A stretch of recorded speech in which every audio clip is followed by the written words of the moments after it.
प्रियानो, येशूच्या नावाने मी तुम्हाला शुभेच्छा देतो। तुम्ही मागे एक सुंदर इमारत पाहत आहात। सर्वप्रथम आपण पाहिलेली ती देवाचे घर आहे। तेच पहिले इमारत आहे जे प्रभूंनी आपल्यासाठी बांधून दिले। 3000 लोक बसून प्रार्थना करू शकतील असे एक स्थळ। ते बंधू TJS दिनाकरन आणि इतरांनी येऊन उद्घाटन केले होते। ते तुम्हाला माहितीच आहे। त्याचप्रमाणे 1998 साली जानेवारी 13 तारखेला या इमारतीलाही बंधू DJS दिनाकरन स्वतः येऊन प्रार्थना करून याचे उद्घाटन केले। तुम्ही विचार करत आहात ना, हे काय आहे? हे म्हणजे सोल विनिंग ट्रेनिंग साठी एक केंद्र आहे, जिथे आत्मा जिंकण्याच्या प्रशिक्षण शिबिरांचे त्या काळात सातत्याने आयोजन केले जात होते आणि आत्मा कसा जिंकायचा हे शिकवण्यासाठी हे केंद्र स्थापन करण्यात आले। यामध्ये वरच्या मजल्यावर राहण्यासाठी सेवकांसाठी निवासाची सोयही आहे। आताही या ठिकाणी उठवले जाणारे सेवक तयार केले जात आहे। युवकांसाठी शिकवण, प्रार्थना वगैरे गोष्टी अजूनही इथेच पार पडतात। रेकॉर्डिंग स्टुडिओ एक भाग म्हणून मागच्या बाजूला आहे। याला पॅलेस ऑफ गॉड म्हणजेच देवाची राजवाडा असे नाव देण्यात आले आहे। इथे नेहमीच प्रार्थना व्हावी म्हणूनच प्रार्थनाच विजय आहे असे वाक्य लिहून ठेवले आहे। पहा, आजही हे वापरले जात आहे। प्रभूला स्तुती असो। हे प्रभूने दुसऱ्यांदा बांधून दिलेले एक इमारत आहे। ठीक आहे, या दिवशी प्रभू मला काय सांगत आहेत याकडे तुम्ही लक्ष देत असाल। यशया अध्याय 41 वचन 13, भिऊ नकोस, मी तुला सहाय्य करतो, असे प्रभू म्हणतो। इंग्लिश बायबलमध्ये असे लिहिले आहे, fear not, I will help you, भिऊ नकोस, मी तुझ्या मदतीला उभा राहीन। आज तुम्ही कुणाची तरी मदत शोधत आहात का? तुमचे स्वतःचे काम असो, कुटुंबाचे काम, व्यवसायाचे काम किंवा सेवेशी संबंधित काम असो, कोणीतरी मदत केली तर बरे होईल असे तुम्हाला वाटते का? काहीतरी मदत, माणसांची मदत हवी आहे असे वाटते का? इम्मा सगळ्यांनाच मदतीची गरज असते। मला मदत करण्यासाठी प्रभूने अनेक लोकांना वापरताना मी पाहिलं आहे। मग परमेश्वर म्हणतो, मी तुझ्या सोबत आहे, मी तुला मदत करीन, तू घाबरू नकोस। घाबरण्याजोगी ती परिस्थिती, त्या परिस्थितीतच तुम्ही उभे आहात। काय करावे, कोण करेल असे म्हणत तुम्ही त्याची मदत मागा। कोणाच्या माध्यमातून तुम्हाला मदत करावी हे त्याला माहीत आहे।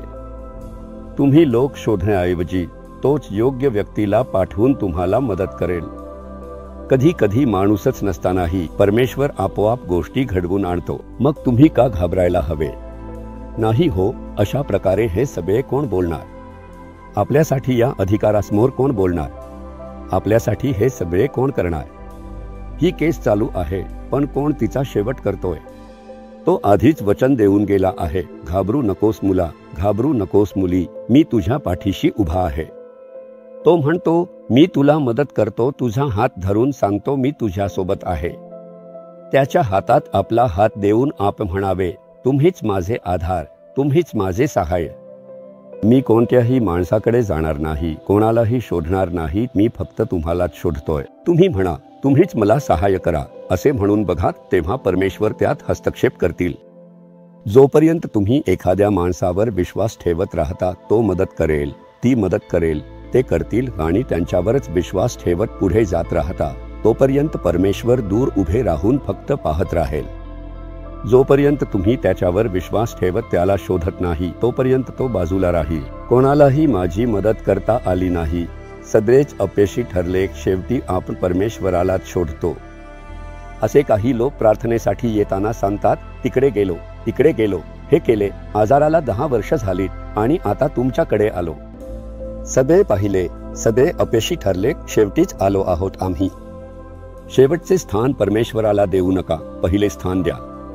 कसलेही गरज असो, कोणतेही काम असो, सगळ्यात आधी त्याला सांगून तूच मदत कर प्रभू असे म्हणा, तो सुंदर रीतीने मार्गदर्शन करेल। कोणाच्या माध्यमातून काय करायचं आहे ते तो तुम्हाला सांगेल। आता तरी प्रभू, माणसांवर विश्वास ठेवून केलेल्या गोष्टींसाठी क्षमा कर, तुला नंतरचे स्थान दिल्याबद्दल क्षमा कर। आता मी सगळे सोडून फक्त तुझ्याकडे पाहतो आहे। तू मला वचन दिले आहेस, मदत करशील म्हणून विचारले, माझी मदत कर असे.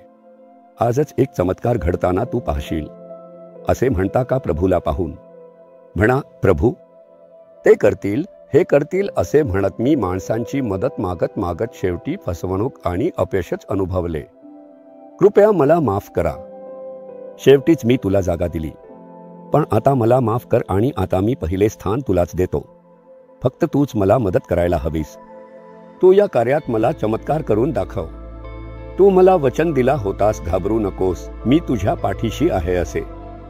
माझ्या पाठीशी उभे राहून हे पूर्ण करून दाखव. आज मला एक चमत्कार पाहायचा आहे. येशूच्या नावाने आमेन, आमेन.